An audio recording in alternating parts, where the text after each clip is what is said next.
خلقكم من نفس واحدة وخلق منها زوجها وبث منهما رجالا كثيرا ونساء واتقوا الله الذي تساءلون به والأرحام إن الله كان عليكم رقيبا يا أيها الذين آمنوا اتقوا الله وقولوا قولا سديدا يصلح لكم أعمالكم ويغفر لكم ذنوبكم ومن يطع الله ورسوله فقد فاز فوزا عظيما أما بعد فإن أحسن الكلام كلام الله وخير الهدى هدى محمد صلى الله عليه وسلم وشر الأمور محدثاتها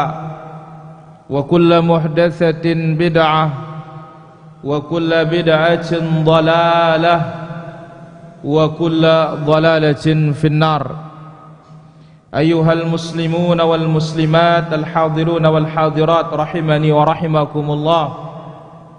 Demikian juga para pendengar satu radio, demikian para pemirsa kita di Hijrah TV, demikian juga dari Rinjani TV, demikian MKH TV, Thuraya TV, Ghuraba Musqat, MKSS TV, ARB Mengaji, Kanz Media Sunnah, dan yang lainnya yang ikut bergabung pada kesempatan malam yang berbahagia dan malam yang mulia ini.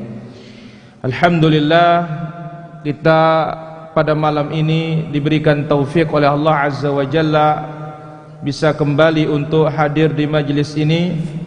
Mudah-mudahan ilmu yang kita dapatkan ilmu nafi', ilmu yang bermanfaat bisa kita amalkan, dan ini menjadi hujjatul lana, pembela kita kelak pada hari kiamat. Jangan sampai menjadi hujjatun alaina, musuh kita pada hari kiamat. Kemudian salat dan salam bagi Rasul kita yang mulia, Nabi kita, Nabi besar Nabi Muhammad sallallahu alaihi wa ala alihi wa sahbihi ajma'in. Alhamdulillah, pada pertemuan sebelumnya kita sudah mengambil yang berkaitan dengan sihir. Tentang apa? Sihir. Pada malam ini insyaallah taala akan kita ambil dosa-dosa pembinasa yang kita ambil dari hadis Rasulullah sallallahu alaihi wasallam dalam bab ini. Baik, kita baca. Yaqulu al-musannifu rahimahullahu taala an Abi Hurairah radhiyallahu anhu anna Rasulullah sallallahu alaihi wasallam qala. Sahabat yang mulia Abu Hurairah radhiyallahu anhu arda. Abu Sayyab, Abu Hurairah siapa namanya? Ai karena Abu Hurairah nono.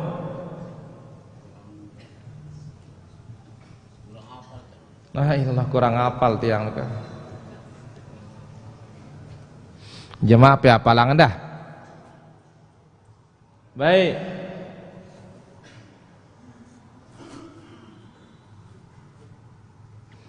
Silmi, siapa namanya Abu Hurairah itu? Abu, hidup pangasih Abu. Silmi, Batu Yang. Niman kendaitan masih na. La ilaha illallah. Ya, Dahlin. Saya Abu Rahman. Nina Abu Dahlin ke Abdurrahman.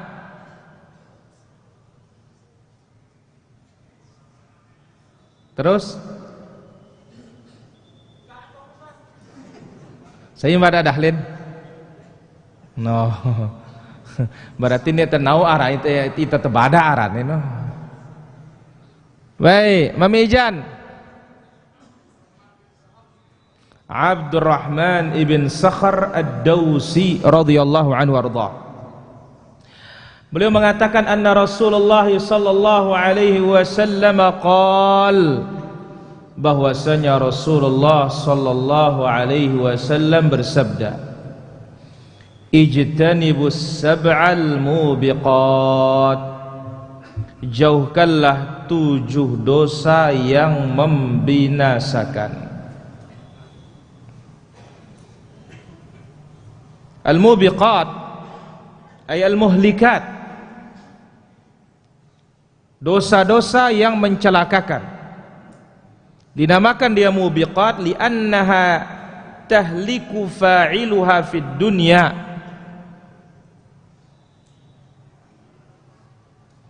dinamakan dia mubiqat karena mencelakai pelakunya di dunia dan di akhirat. Qalu ya Rasulullah, ini dia Nabi sallallahu alaihi wasallam, ucapan beliau itu membuat sahabat penasaran. Jazakallahu khair. Ijtanibus sab'al mubiqat, jauhkan 7 dosa yang membinasakan. Sahabat penasaran, ya Rasulullah, mahunna, apa 7 dosa yang membinasakan itu? Kita bisa binasa dunia, bisa binasa juga di akhirat. Celaka dunia, celaka akhirat. Qala Nabi sallallahu alaihi wasallam bersabda, yang pertama asyirku billah, syirik kepada Allah azza wa jalla. Ini dosa terbesar membinasakan anak Adam. Apa itu? Syirik kepada Allah azza wa jalla. Guru Mahdan, sebutkan apa itu syirik.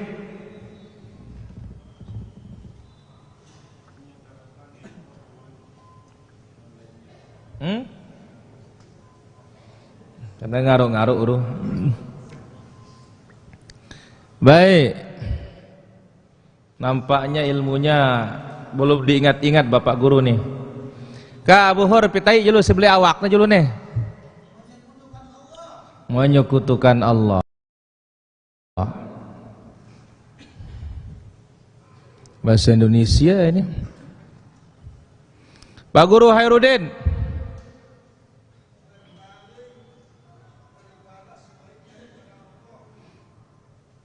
memalingkan ibadah kepada selain Allah, di antara makna syirik. 0.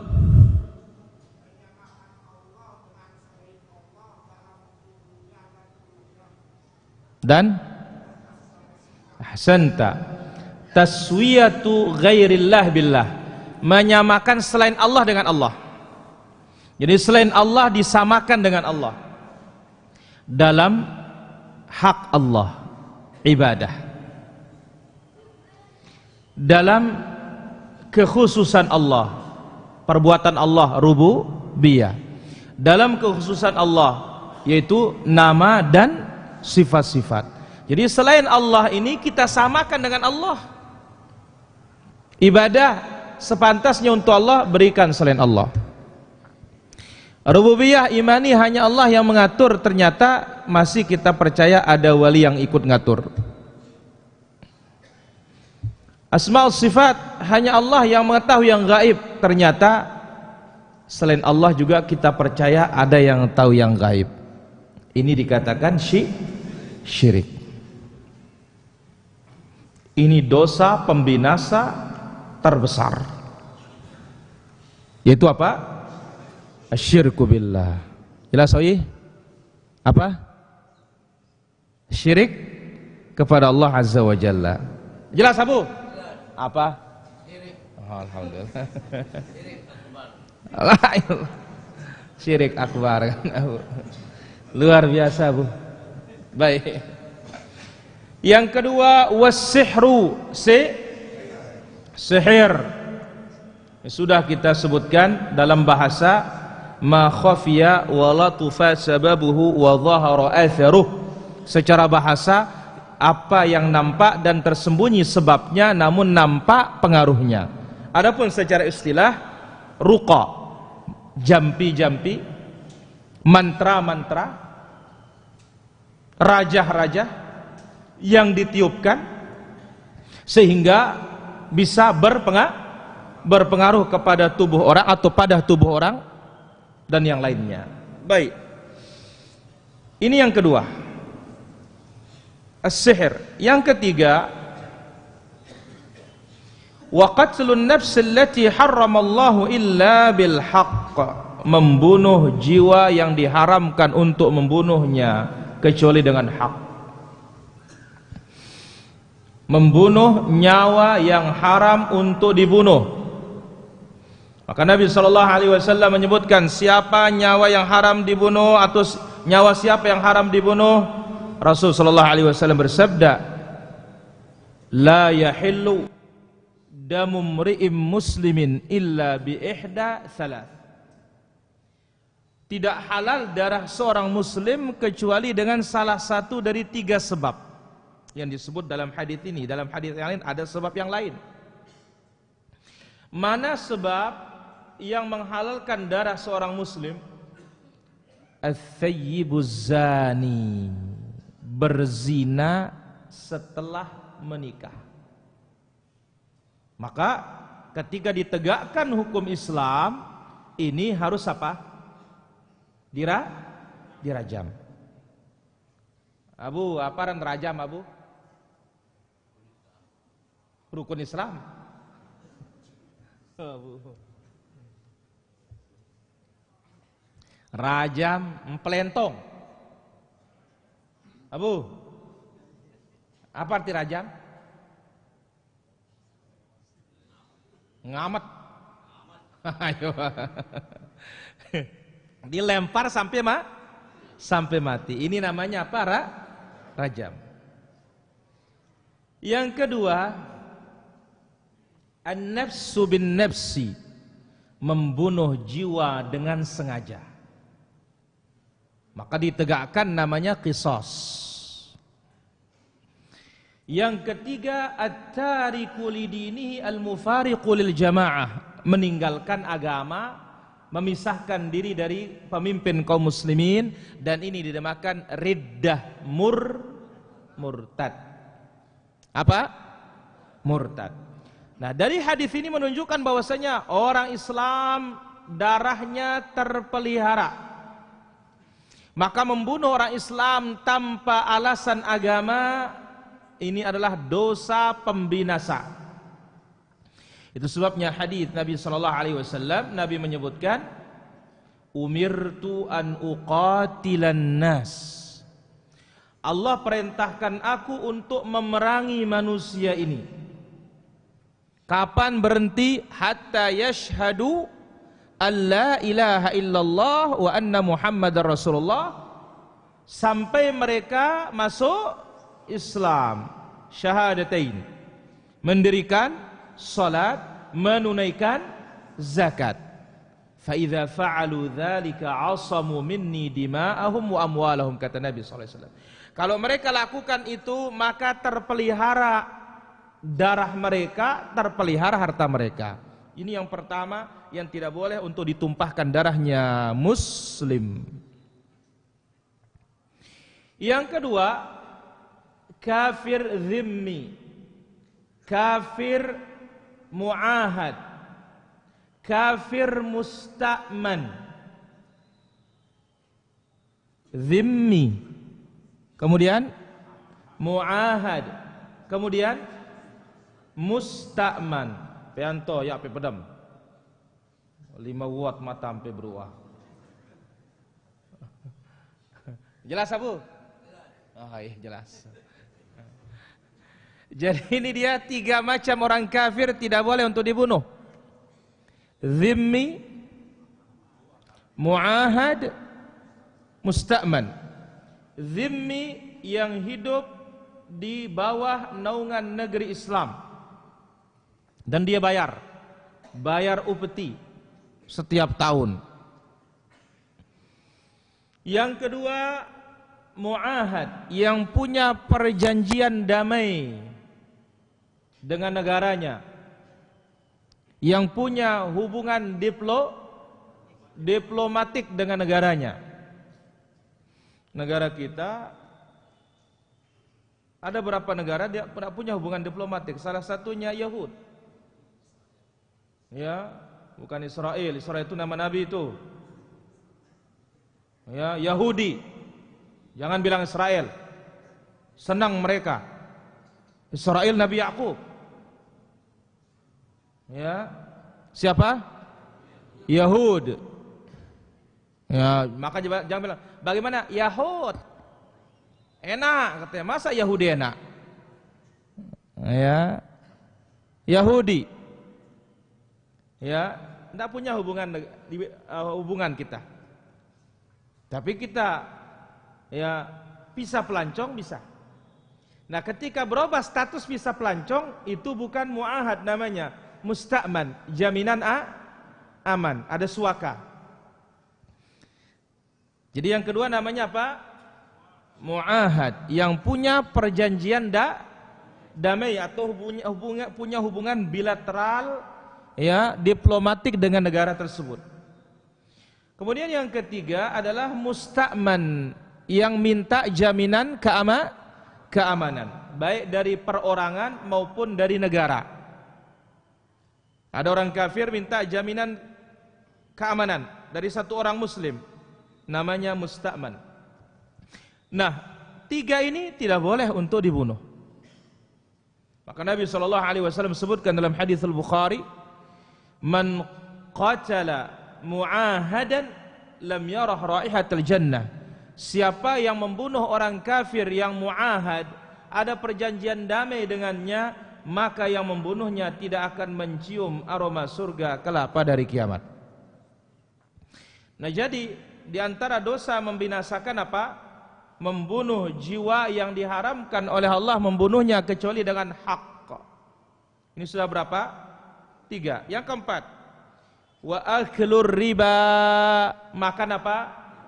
Makan riba. Minjam uang punya 0, ini sudah riba. Apalagi 5%, 10% bunganya riba. Kemudian minjam uang, kasih orang sawah digadai, sawahnya orang dimanfaatin, riba. Kemudian kasih minjam duit, ya, dikasih apa? Jaminan motor orang dipakai, mobil orang dipakai, riba. Ini dosa yang mencelakai kita para hadirin. Tapi ingat, riba paling riba lagi adalah istitalatul mar' ala irdi akhihi. Kita membicarakan kehormatan saudara kita, ini lebih dari riba. Lebih dari apa? Riba. Kita bicarakan kehormatan saudara kita, fulan ini masuk dari pintu apa? Ghibah, ngerantik batur. Ini riba paling riba. Kita membicarakan kehormatan saudara kita. Maka itu sebabnya Nabi SAW menyebutkan, man satara musliman satarahullahu yaumal qiyamah. Siapa yang menutup aib seorang muslim, Allah tutup cacatnya kelak pada hari kiamat. Al jaza min jinsil amal. Balasan itu tergantung perbuatan. Makan apa? Riba. Hati-hati ini para hadirin rahmati Allah azza wa jalla. Meskipun ringan bunganya, tapi ringan bunganya paling ringan seperti dosanya orang menzinahi ibunya sendiri. Baik, maka ini hati-hati kaum muslimin yang punya nafsu besar, ya, ingin cari modal atau punya modal. Ya, kapan kita punya kalau tidak kita minjam katanya. Demikian juga pegawai-pegawai kita ini yang sudah menyekolahkan SK-nya. Ya, jangankan bawa untung pulang, justru minus. Hati-hati, enggak ada barokahnya itu. Ya, hati-hati. Ini dosa membinasakan. Ya, dosa membinasakan. Aklur riba, makan riba. Tapi ingat, riba paling riba apa? Membicarakan kehormatan saudara kita. Riba paling riba. Ya. Apalagi membicarakan kehormatan orang berilmu, orang-orang saleh. Kemudian berikutnya, wa aklu malil yatim, makan harta anak yatim sebagai paman. Hati-hati yang ngurus harta anak yatim. Ya, misalkan sekarang ada LKSA, Lembaga Kesejahteraan Sosial Anak, punya lembaga dibuat. Hati-hati penanggung jawab ini. Kenapa? Banyak juga yang bodong. Ya, musim pemeriksaan dikumpulin semuanya. Nanti kalau sudah cair dananya, bubar. Ya, semuanya masuk lendang kantong. Hati-hati. Ya, ini adalah apa? Bagian dari dosa yang membinasakan. Maka Allah Azza wa Jalla sebutkan dalam Al-Quran, alladzina ya'kuluna amwalal yatama zulma innama ya'kuluna fi butunihim nara wa sayaslawna sa'ira. Orang-orang yang memakan harta anak yatim dengan kezaliman, innama ya'kuluna fi butunihim nara, dia itu makan api di dalam perutnya. Setelah dia makan api, nanti hari kiamat akan dimasukkan ke dalam neraka. Ini dia diantara dosa membinasakan. Kemudian berikutnya, wattawalli yaumaz zahfi, lari dari medan pertempuran. Dari medan apa? Perang.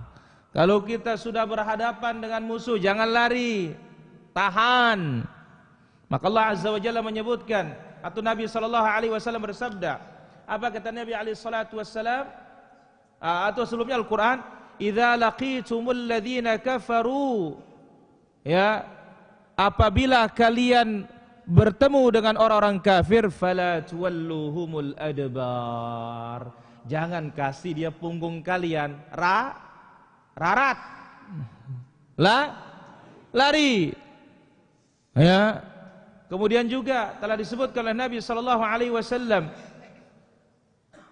dalam kasus perang Mu'tah. Perang apa? Perang Mu'tah.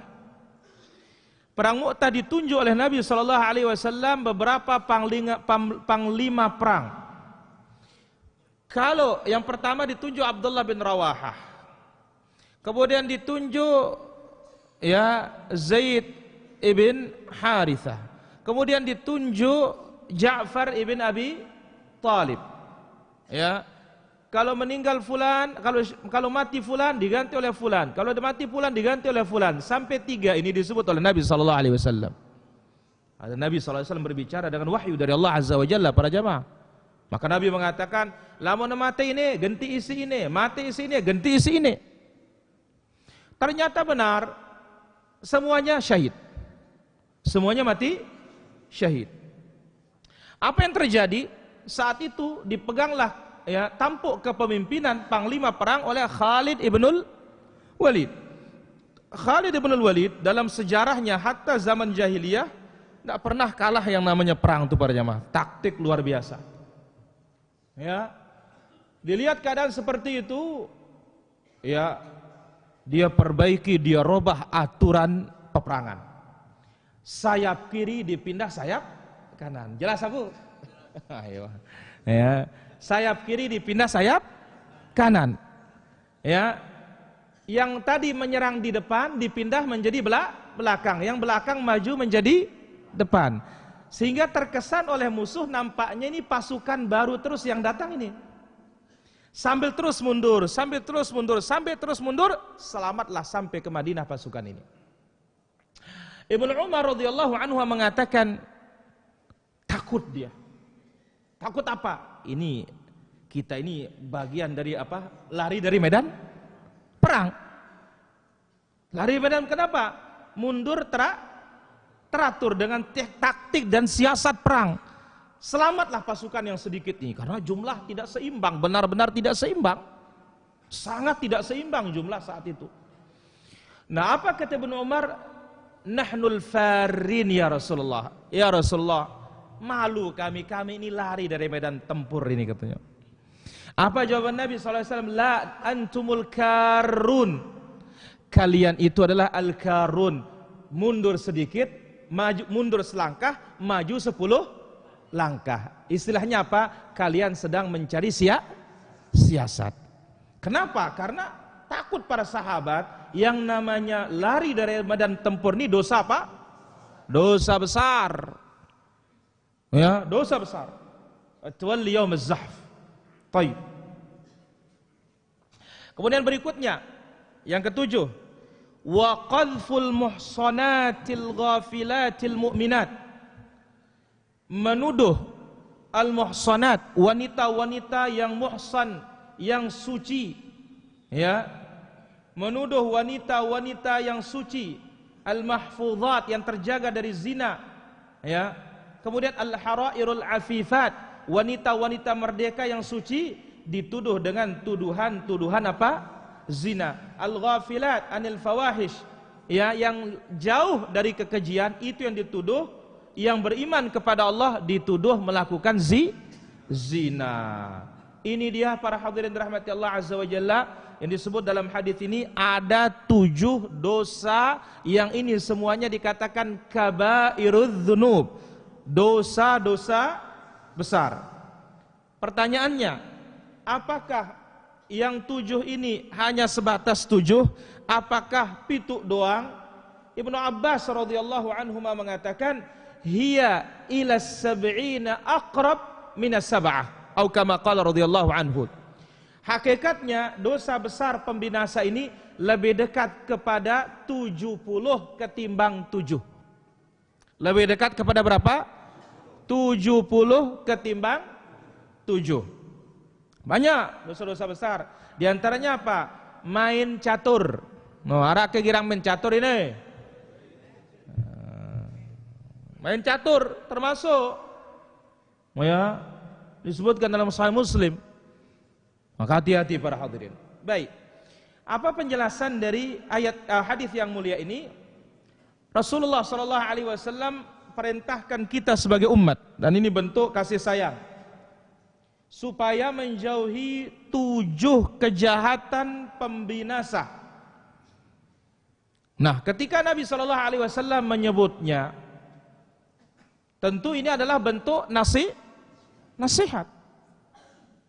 Ya, jangan sampai kita ini ketika menyebutkan yang seperti ini, ya, kita yang menghakimi diri kita mengatakan apa? No, ya, paranita syirik, ya, paranita tukang seher, la ilaha illallah. Ya, jangan menghakimi diri. Kita ini membaca hadis, membaca dalil-dalil dari Allah maupun dari Rasulullah sallallahu alaihi wasallam. Tentunya kita berdoa kepada Allah dapat hidayah, bisa mengikuti perintah itu atau menjauhi larangan. Maka ketika Nabi mengatakan hindari 7 dosa pembinasa, sahabat penasaran. Maka ini sering Nabi bawakan yang seperti ini untuk apa? Menjadikan sahabat itu rindu kepada ucapan berikutnya. Jauhi 7 dosa yang membinasakan. Apa itu Rasulullah? Dan yang lainnya dari bentuk-bentuk hadits Nabi sallallahu alaihi wasallam. Maka Nabi sallallahu alaihi wasallam menjelaskan yang 7 tadi. 1, syirik. 2, sihir. 3, membunuh jiwa tanpa hak. Yang 4, riba. Yang 5, makan harta anak yatim. Yang 6, lari dari medan tempur. Yang 7, menuduh. Baik. Apa hubungan hadis ini dibawakan dalam bab tentang sihir ini para hadirin? Anna fihi dalilan ala tahrimis sihir. Hadis ini menerangkan, ya, haramnya perbuatan sihir. Kenapa? Karena Nabi SAW mengatakan ijtanibu, jauhkan. Maka lihat apa kata Allah dalam suratul Hasyr, wa ma atakumur rasul fakhudhu. Apa yang dibawakan oleh Rasul SAW ambil. Mbe si datangang nita si suruh nita pada baitia. Wa ma nahakum anhu fantahu. Apa yang dilarang? Hentikan. Apa si bala nita jerang ya. Ya, maka jangan kita ini masih mengikuti hawa nafsu kita. Ya. Karena apa? Kadang-kadang ada yang mengatakan apa? Lamun tetap nyebutnya si ustaz nu deuk kagen jerangna. Subhanallah. Allah yang menyebutnya, kita tidak mau menghentikannya. Rasul sallallahu alaihi wasallam yang menyebutnya, kita tidak mau menghentikannya. Lantas apa kata Allah azza wa jalla di akhir suratul Mursalat?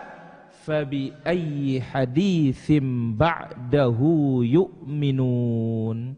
Kalau dengan Quran dia tidak beriman, ucapan apa yang mau diimani? Apa terbaca yang sida ampuk demele beriman lamun Quranun dia demele? Kalau dengan dalil tidak mau, terus apa maunya? Mau dongeng? Mau cerita? La ilaha illallah. Maka kita katakan para hadirin rahmati Allah azza wa jalla, dibawakan hadis dalam bab ini menunjukkan bahwasanya haramnya sihir, dan sihir merupakan dosa besar, dan di sini Nabi mengatakan ijtanibu, jauhi. Baik. Kemudian apa faedah bisa diambil dari hadis ini? Yang pertama, tahrimus syirki billah, haramnya perbuatan syirik, dan syirik ini merupakan akbarul kabair wa a'zamudz dzunub, dosa besar paling besar dan dosa yang paling agung. Tidak ada lebih hebat dari perbuatan apa? Syirik. Maka oleh karena itu dijelaskan oleh para ulama kita, dan itu yang tertera dalam Al-Qur'an, ya, dalam beberapa surat, dalam surat Hud maupun yang lainnya, demikian juga dalam surat Nuh. Ittafaqat da'watir rusul ala arba'ati usul, atau ala arba'ati asya. Sepakat dakwah para nabi dan rasul itu di atas 4 pokok. Berapa? 4 pokok.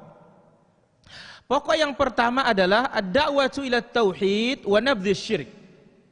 Dakwah kepada tauhid, kemudian meninggalkan apa?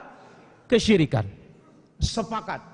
Walaqad ba'atsna fi kulli ummatin rasula an i'budullaha wajtanibut taghut. Kami telah utus pada setiap umat rasul agar mereka beribadah kepada Allah dan meninggalkan segala sesembahan selain Allah. Abu Sayyab, berapa jumlah nabi?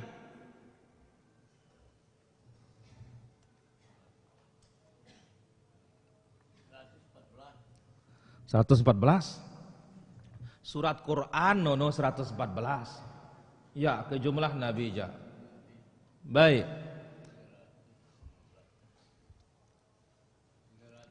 Mami Iwar, berapa Mami Iwar jumlah nabi? Hah?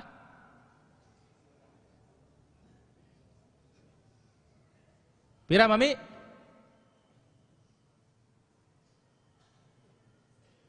Dahlin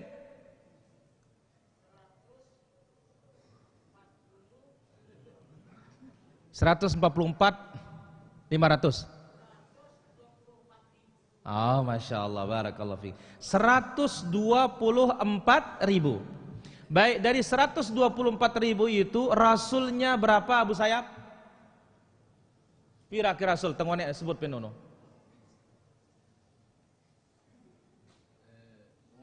Balamu.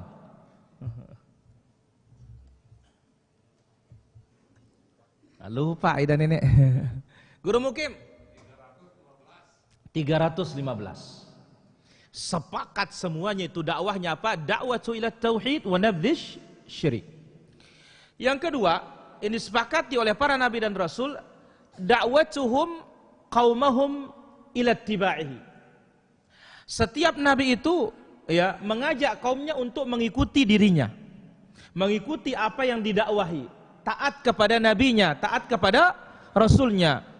Nabi Isa berdakwah kepada kaumnya, setelah mendakwahkan tauhid, bagaimana mereka itu patuh kepada ajakan Nabi Isa. Demikian juga Musa, demikian juga Ibrahim, demikian juga Nuh, demikian juga Nabi kita Nabi Muhammad sallallahu alaihi wasallam. Jadi para nabi dan rasul itu mengajak kaumnya untuk patuh dan taat kepada apa yang didakwahinya.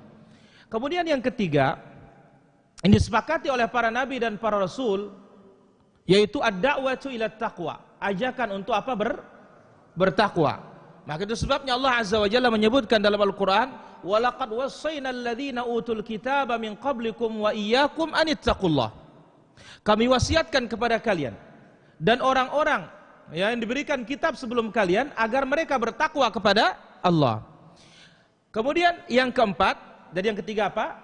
Ajakan untuk bertakwa. Ini usul pokok dari dakwahnya para nabi dan rasul semuanya.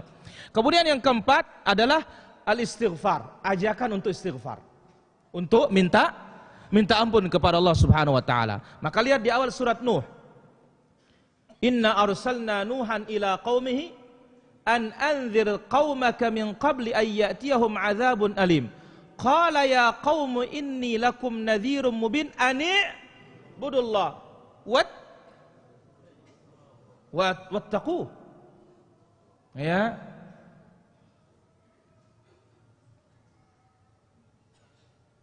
Qala ya qaumi inni lakum nadhirum mubin an i'budullaha wattaquhu wa athi'un yaghfir lakum min dhunubikum wa yuakhirukum ila ajalin musamma inna ajalallahi idza jaa la yu'akhkharu law kuntum ta'lamun. Qala rabbi inni da'awtu qaumi laylan wa nahara falam yazidhum du'a illa firara wa inni kullama da'awtuhum litaghfira lahum ja'alu asabi'ahum. Ya, kemudian juga dalam surat Hud dan yang lainnya, inilah dia sepakat dakwahnya para nabi dan para rasul di atas 4 pokok ini. Pertama apa? Ad-da'watu ila tauhid wa nabdhi syirik, meninggalkan syirik. Yang kedua, ajakan kaum mereka untuk beriman kepada nabinya dan patuh kepada nabinya dan dakwah nabinya. Kemudian ajakan untuk bertakwa kepada Allah Azza wa Jalla. Dan yang keempat yaitu apa?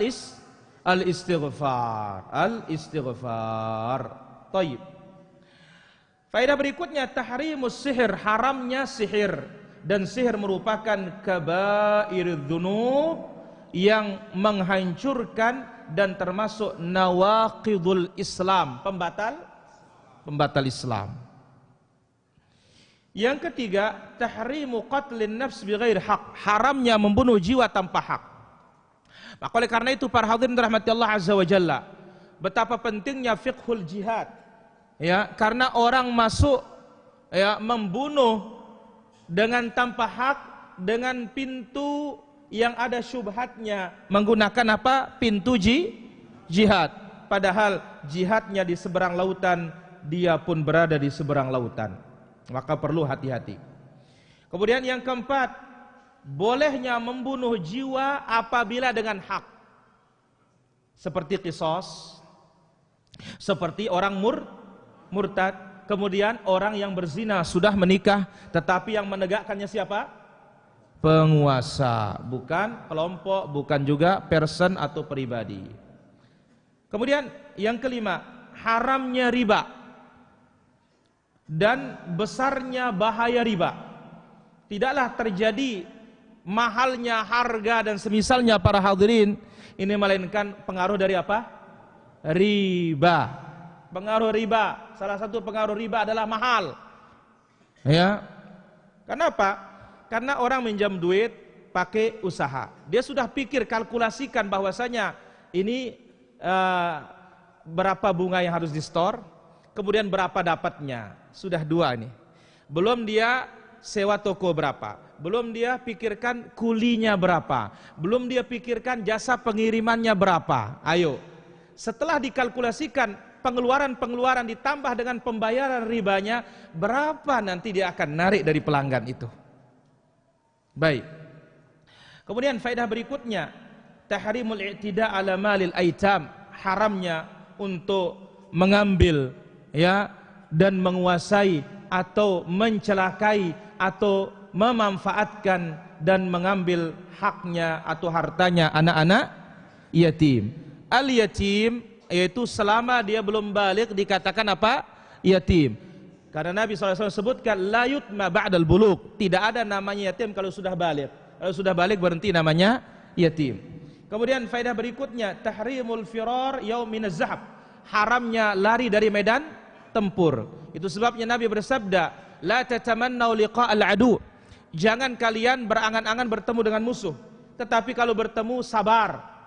ya, sabar, jangan lari.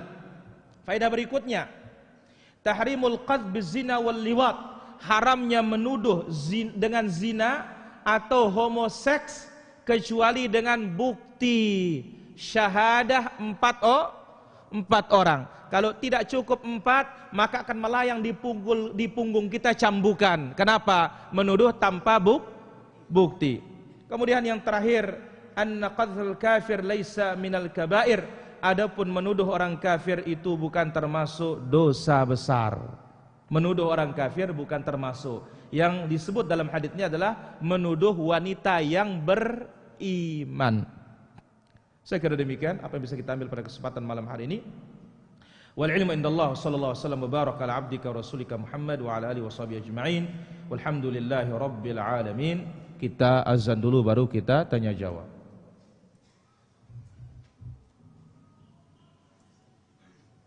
Allahu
La ilaha illallah, Allahumma salli ala Muhammad wa ala ali Muhammad kama sallaita ala Ibrahim wa barik ala Muhammad. Allahumma rabb hadhihi ad-da'wati at-tammah wa as-salati al-qa'imah. Ati Muhammadan salatul fadhil ba'athu maqaman mahmudan alladhi wa'ata. Alhamdulillah wassalatu wassalamu ala Rasulillah wa ala alihi wa sahbihi wa mawalah ma ba'd. Sini ada beberapa pertanyaan. Apakah dosa orang yang terus-menerus melakukan zina akan diampuni apabila dia bertaubat? Rasulullah sallallahu alaihi wasallam bersabda, "Man taba taballahu alaihi." Siapa yang bertaubat maka Allah azza wajalla pasti menerima taubatnya. Kemudian juga dalam hadis yang lain Nabi sallallahu alaihi wasallam bersabda, "At-taibu minadz-dzambi kaman la dzambalah." Orang yang bertaubat dari satu dosa seolah-olah dia tidak punya dosa. Kemudian juga dalam hadis yang lain, "Al-Islam yajubbu ma qablah." Islam itu akan menghapus apa yang sudah lalu. Wallahu taala ala wa alam. Bagaimana tanah hibah yang sudah tidak digunakan lagi oleh penerima hibah? Ya tetap miliknya dia. Tetap miliknya, karena hibah atau hadiah ya, mau dipakai maupun tidak dipakai tetap dia sudah miliknya. Ya, tidak ada yang bisa gugat dia. Wallahu taala ala wa alam. Bolehkah kita akikahkan anak untuk akikah anak tapi dengan cara kita potong kambing pemberian ipar? Kita katakan kalau kambing itu sudah menjadi milik kita tidak ada masalah, boleh. Wallahu taala ala wa alam. Kenapa main catur dosa? Karena Nabi yang larang. Ya, wallahu taala ala wa alam.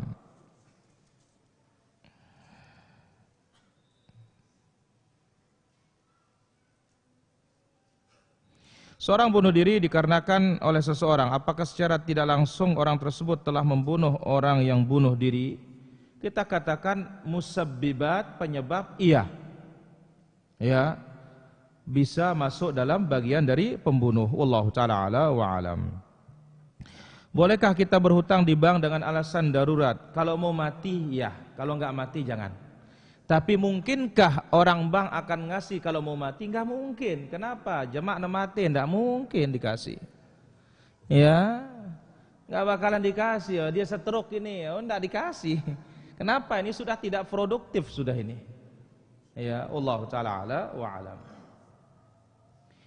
Yang murtad apakah darahnya halal untuk dibunuh? Halal, tetapi setelah yustatab, dimintai bertaubat dulu. Ya, dimintai bertaubat selama 3 hari 3 malam. Kalau ternyata dia tidak mau, maka ditegakkan hukumannya oleh penguasa. Wallahu taala ala wa alam. Lanjut Abu. Nah, masalah seher nih. La ilaha illallah. Kalau seher niki binasa. Kalau dia sholat, dia jamaah sholat. Dia seher binasa. Orang seher. Terus la ilaha illallah. Ada tukang sihir katanya, tapi harus jelas tukang sihir, nggak bisa kita tuduh sembarangan. Ya, ada tukang sihir, tapi tetap dia sholat, nggak ada gunanya sholat Abu. Kenapa? Dia batal Islamnya. Maka lihat dalam suratul Baqarah, tukang sihir tidak menjadi penyihir kecuali setelah dia kafir. Wa ma yu'allimani min ahadin hatta yaqula innama nahnu fitnatum fala takfur. Jangan kafir kata mereka. Wallahu taala ala wa alam. Berapa lama masa iddah wanita yang talak 3, yang ditinggal talak 3 dan wanita tinggal mati? Mungkin 2 permasalahan nih. Kalau dia talak 3, ya artinya sudah 3 kali talak, maka tinggal 1 kali haid saja. Adapun kalau ditinggal mati, maka arba'ata asyhurin wa asyra, 4 bulan 10 hari. Wallahu taala ala wa alam. Lanjut Abu. Lanjut. Masalah ihdinas siratal mustaqim. Ihdinas siratal mustaqim. Ghairil maghdubi alaihim waladdallin. Nah, yang pertanyaan niki Quran dan Sunnah. Nah, yang 3 nih Arab, yang 3 nih kafir, munafik, Yahudi, Nasrani. Nah, kafir Quraisy. Kafir Quraisy. Apa pertanyaan Abu? Yang pertanyaan niki waladdallin niki apakah dia kan 3 perkara niki. Jadi ayat ini menyebutkan 3 golongan Abu. Bukan 3 perkara. 3 golongan. 1, an'amta alaihim. Mereka yang mengumpulkan antara ilmu dan amal. Mereka lah para nabi, siddiqin, syuhada, as-salihin. Kemudian yang kedua, maghdhub, yang punya ilmu tetapi tidak mengamalkannya. Ini sifatnya Yahudi dan siapapun yang tersifati dengan sifat mereka.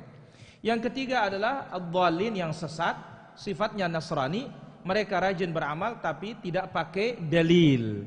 Maka siapapun yang tersifati dengan atau yang punya sifat seperti mereka juga masuk dalam dhalin. Maka itu sebabnya ketika Nabi menyebut tentang perkara bid'ah, wa kullu bid'atin dhalalah. Karena kita tahu bid'ah itu tidak dibangun dengan dasar apa? Dalil. Wallahu taala ala wa alam.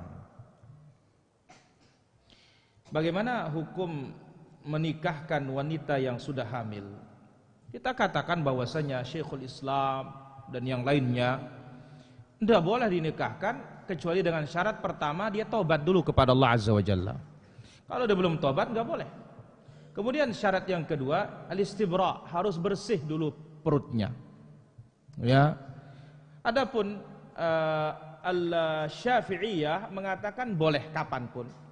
Kenapa? Karena air yang masuk ke dalam rahimnya itu air yang haram, air yang tidak jelas, ghair muhtaram, tidak ada kehormatannya, tidak ada kemuliaannya. Namun Allah taala ala wa alam, ya, kita katakan bahwasanya jangan dinikahkan kecuali setelah dimintai untuk bertaubat kepada Allah Subhanahu wa taala dan bersih rahimnya. Wallahu taala ala wa alam.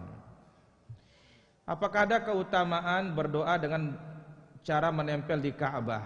Kita katakan ya, yang ada itu adalah menempelkan badan di antara Al-Hajarul Aswad dengan pintu Ka'bah, dan itu yang dikatakan multazam.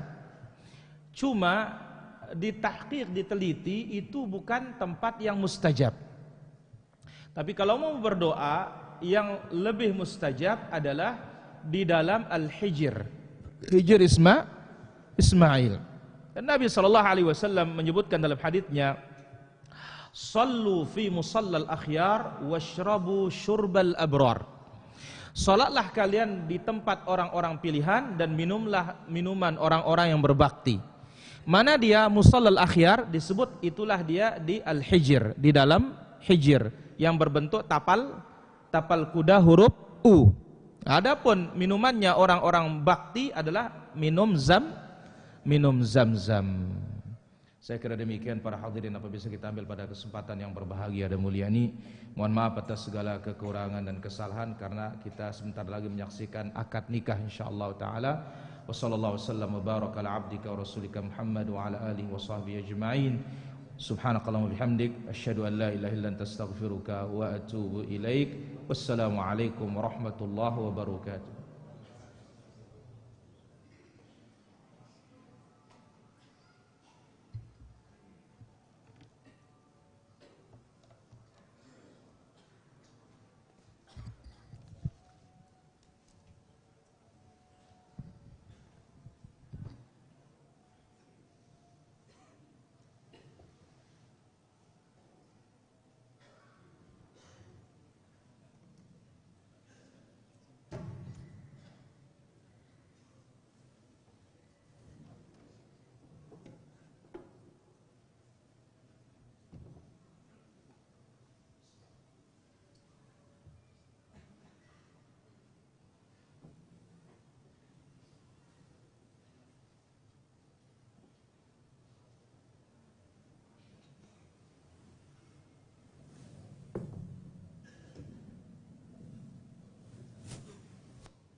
Para jemaah sekalian, sebelum kami umumkan jadwal kajian untuk pekan ini, yang pertama, insyaallah sebentar lagi akan ada akad nikah di masjid kita ini, yaitu saudara Muhammad Rifki Isnanwadi bin Bapak Mashuri dari Bengkel, Lombok Barat, dengan ukhti Aisyah binti Muhammad Amrin dari Kalijaga, dan kepada mempelai laki dan walinya serta Bapak Kua atau yang mewakili silahkan kami persilahkan untuk duduk di depan. Baik, pengumuman selanjutnya. Yang pertama, ya para jemaah sekalian, alhamdulillah di samping kali niki pembangunan sedang berlangsung untuk pembangunan lokal kelas anak-anak putri kita nanti, beberapa lokal, dan niki kami membutuhkan bambu lagi.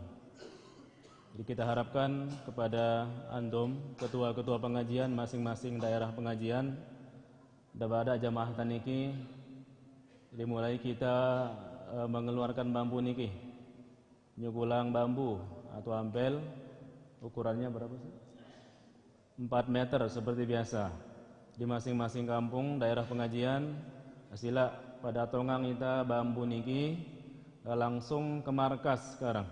Ya, jadi ke markas, nanti di belakang tempatnya, ya lewat kali niki.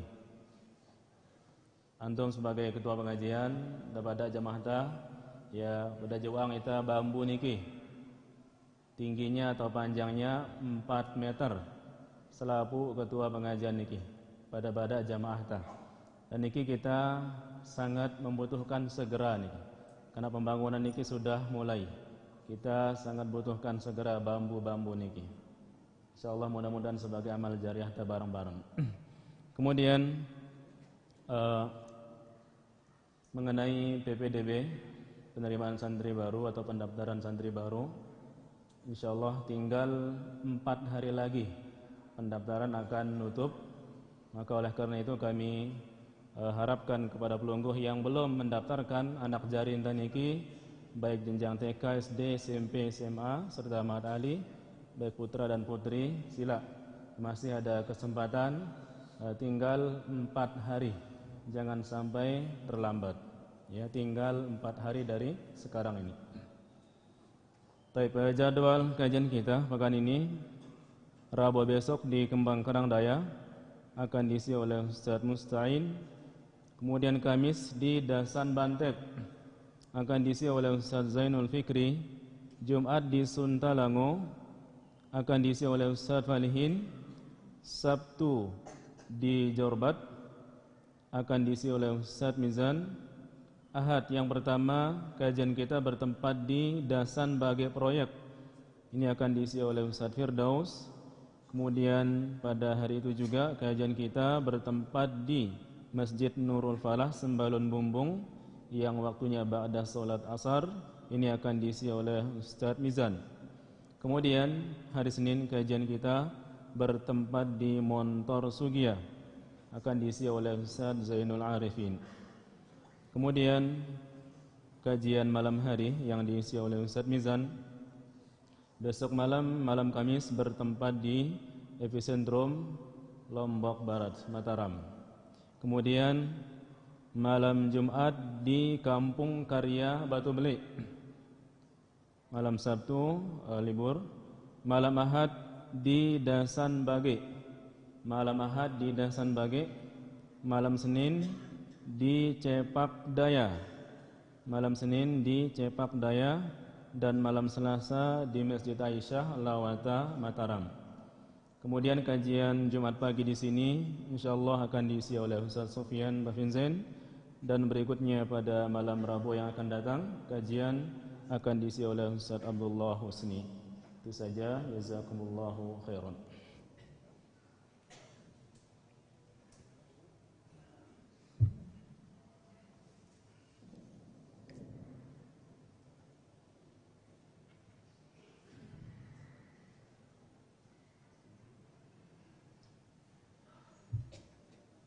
Para jemaah sekalian,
Assalamualaikum warahmatullahi wabarakatuh. Innal hamdalillah nahmaduhu wa nasta'inuhu wa nastaghfiruh wa na'udzu billahi min shururi anfusina wa sayyiati a'malina. May yahdihillahu fala mudilla lahu wa may yudlil fala hadiya lahu. Asyhadu an la ilaha illallah wahdahu la syarika lahu وأشهد أن محمدا عبده ورسوله يا أيها الذين آمنوا اتقوا الله حق تقاته ولا تموتن إلا وأنتم مسلمون يا أيها الناس اتقوا ربكم الذي خلقكم من نفس واحدة وخلق منها زوجها وبث منهما رجالا كثيرا ونساء واتقوا الله الذي تساءلون به والأرحام إن الله كان عليكم رقيبا يا أيها الذين آمنوا اتقوا الله وقولوا قولا سديدا يصلح لكم أعمالكم ويغفر لكم ذنوبكم ومن يطع الله ورسوله فقد فاز فوزا عظيما. ما بعد فإن أحسن الكلام كلام الله وخير الهدي هدي المصطفى محمد صلى الله عليه وسلم شر الأمور محدثاتها وكل محدثة بدعة وكل بدعة ضلالة wa kullu dhalalatin finnar. Hadirin para syuhud yang dimuliakan oleh Allah Azza wa Jalla, demikian juga Bapak petugas kita dari KUA Kecamatan Aikmal yang kami hormati, para asatidzah dan seluruh para saksi nikah yang dimuliakan oleh Allah Azza wa Jalla. Alhamdulillah, sesaat lagi kita akan menyaksikan akad nikah yang merupakan ikatan antara suami istri, laki dengan perempuan, yang disebut oleh Nabi sallallahu alaihi wasallam di dalam hadis yang diriwayatkan Imam Muslim, fattaqullaha fin nisa, bertakwalah kalian kepada Allah wahai para laki-laki pada perempuan, pada wanita. Fa innakum qad istahlaltum furujahunna bi kalimatillah, sebab kalian telah menghalalkan kehormatannya dengan kalimat Allah, yaitu akad nikah. Maka akad ini adalah akad mulia, akad suci yang Allah Subhanahu wa taala perintahkan secara umum, aufu bil uqud, tepati akad-akad yang kalian sudah laksanakan. Maka dengan adanya ijab dan kabul, terselesaikan ijab dan kabul, suami memiliki tanggung jawab besar di hadapan Rabbul Alamin Tabaraka wa Ta'ala, kemudian di hadapan istrinya, kemudian nanti kalau dikaruniai anak di hadapan anak-anaknya. Itu sebabnya Imam Al-Bukhari rahimahullah membawakan dalam kitab nikah hadis Rasulullah sallallahu alaihi wasallam, ala kullukum ra'in, setiap kalian ini diberikan tanggung jawab oleh Allah Azza wa Jalla, wa kullukum mas'ulun an ra'iyatihi, masing-masing akan dimintai pertanggungjawaban oleh Allah Azza wa Jalla. Seorang suami akan dimintai pertanggungjawaban oleh Allah Azza wa Jalla. Pertama, bagaimana ibadah seorang istri kepada Rabbul Alamin Tabaraka wa Ta'ala, kepatuhan seorang istri kepada Nabi sallallahu alaihi wasallam, kepatuhan seorang istri kepada sang suami yang disebut oleh Nabi sallallahu alaihi wasallam, innama huwa jannatuki wa naruki, wahai wanita, wahai perempuan, suamimu itu adalah surga atau neraka. Bilang ku patuh, bilang ku taat, ya, bilang ku turuti dia dalam hal-hal kebaikan, surga yang ku dapatkan. Maka lihat, datang seorang wanita kepada Ibunda Aisyah radhiyallahu anha. Dia mengatakan, ya, siapa yang paling berhak aku berbakti kepadanya, wahai ibunda? Dijawab atau sebelumnya dikatakan, ya, seorang suami, ya, kepada siapa yang paling berhak tempatnya berbakti? Qalat ummuha, tempat yang paling utama berbakti adalah suami itu ibunya. Kemudian, ya, dia bertanya kembali, harapannya adalah bagaimana, ya, sang istri ini punya kelonggaran yang lain untuk berbakti kepada yang lainnya. Tetapi ternyata apa? Nabi Shallallahu Alaihi Wasallam, Ibunda Aisyah radhiyallahu anha tetap mengatakan sesungguhnya kewajiban berbaktinya seorang istri itu ada pada suaminya. Sebab apa? Surga neraka itu ditentukan oleh Allah Azza wa Jalla pada patuh dan tidaknya seorang istri kepada sang suami. Namun tentu ketika seperti itu tidak ada hak seorang suami semena-mena. Tidak ada hak. Disebut oleh Allah Azza wa Jalla ar-rijalu qawwamuna 'alan nisa. Tentu kepatuhan dan ketaatan pada batasan-batasan syariat dan pada perkara-perkara yang tidak menyelisihi syariat. Maka apa? Suami mas'ul akan ditanya oleh Allah Azza wa Jalla kelak pada hari kiamat. Demikian juga seorang wanita, ra'iyatun fi baiti zawjiha, dia punya tanggung jawab di rumah suaminya. Mana dia di antara tanggung jawab di rumah suaminya setelah dia itu menunaikan kewajiban kepada suaminya? Ketika diperintah dia harus taat. Di antaranya disebutkan wala ta'dan fi baitiha ahada, tidak mengizinkan masuk ke dalam rumahnya siapapun dari orang-orang yang tidak diridhai oleh sang suami. Kenapa? Karena itulah sifat wanita salihah yang disebut oleh Nabi Sallallahu Alaihi Wasallam, atau disebut oleh Al-Quran Al-Karim, "Fas-salihatul qanitat hafizatun lil-ghaibi bima hafizallah." Wanita-wanita yang salihah itu fas-salihatul qanitat, yang patuh kepada Allah Azza wa Jalla. Hak Allah dulu. Fas-salihatul qanitat, wanita yang salihah yang patuh itulah qanitat, patuh kepada Allah Azza wa Jalla, dawam taat, terus taat kepada Allah. Hafizatun lil ghaibi bima hafizallah, dia jaga apa yang diamanatkan oleh suami ketika suami tidak ada, barulah dia kepada hak atau kewajiban kepada suaminya. Ini yang paling inti yang perlu dipelajari oleh suami dan istri, sehingga suami tahu kewajibannya sebagai suami, istri tahu kewajibannya sebagai istri. Dan Nabi Sallallahu Alaihi Wasallam menyebutkan dalam haditsnya, Innallaha qad a'ta kulli haqqin haqqahu fa'atu kulli haqqin haqqahu. Allah Azza wa Jalla telah memberikan setiap yang berhak itu haknya masing-masing, maka kalian berilah siapa yang punya hak itu hak mereka. Kemudian terakhir, setelah ijab dan kabul, tentunya kita yang hadir mendoakan kedua calon mempelai ini dengan doa yang warid yang datang dari Rasul Sallallahu Alaihi Wasallam. Barakallahu lak wa baraka alaihi wa jama'a bainakuma fi khair. Dan nanti begitu dukhul kepada istrinya, jangan lupa adab nabawiyah, ajak dia salat 2 rakaat, berikan dia hadiah, berikan dia minuman, doakan, pegang ubun-ubunnya. Allahumma inni as'aluka khairaha, khaira ma jabalta alaihi, wa a'udzubika min syarriha wa syarri ma jabalta alaihi. Kemudian setiap kali berhubungan jangan lupa bismillah. Allahumma jannibna syaitan wa jannibish syaitan ma razaqtana. Dan jadikanlah pernikahan itu tonggak awal semangat kita untuk beribadah. Jadi jangan sampai sebelum dia menikah, Masya Allah, sampai sanggup puasa Senin Kamis. Kenapa? Pengen nikah. Tapi setelah dia nikah ternyata apa? Ke masjid aja jarang. Maka disebutkan oleh para ulama kita, di antara munkaratul afrah, kemungkaran dalam pernikahan itu apa?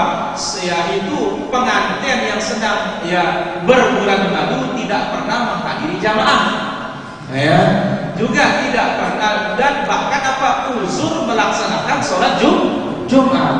Pengantenan itu atau bulan madu itu bukan uzur untuk berjamaah. Bulan madu itu bukan uzur untuk mendatangi atau tidak datang sholat Jumat. Gak ada uzurnya.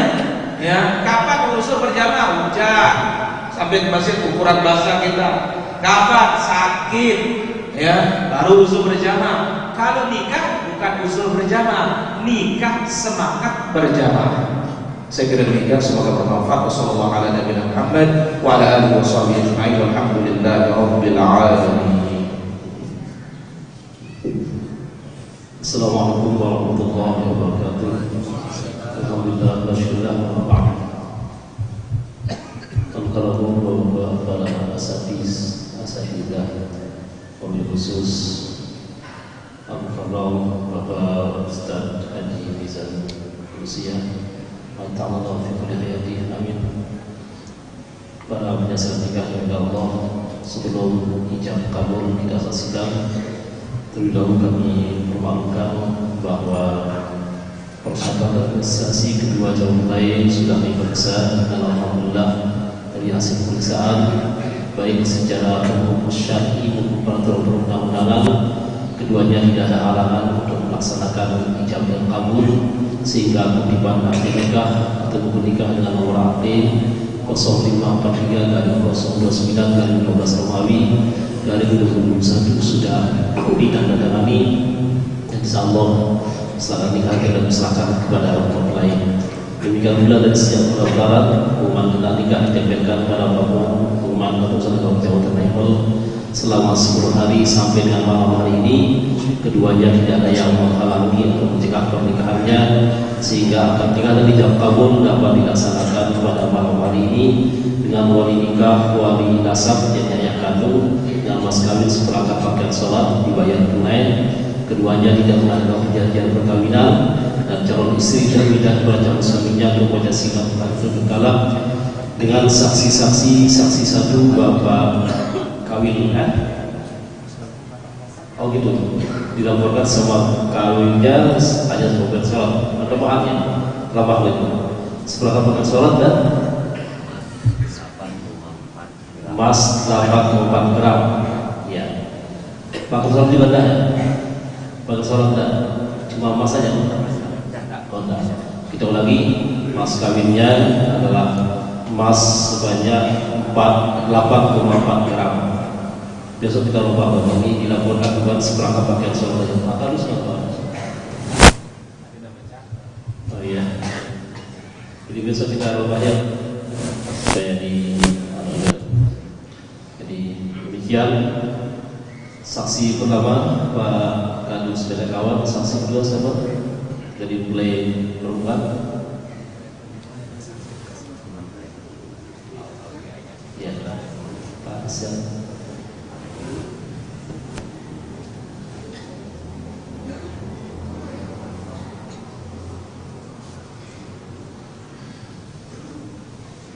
Demikian daftar yang telah saksikan. Selanjutnya marilah kita saksikan ijab dan kabulnya. Silakan.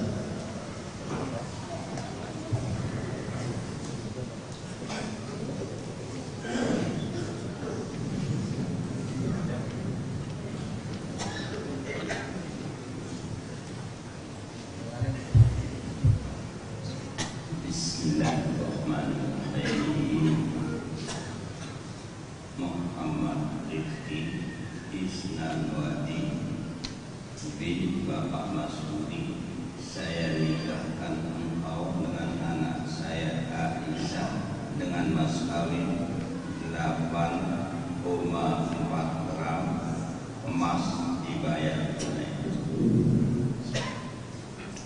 Saya terima nikah anak kandung Bapak Aisyah dengan mas kawin 8,4 gram emas dibayar tunai. Barakallahu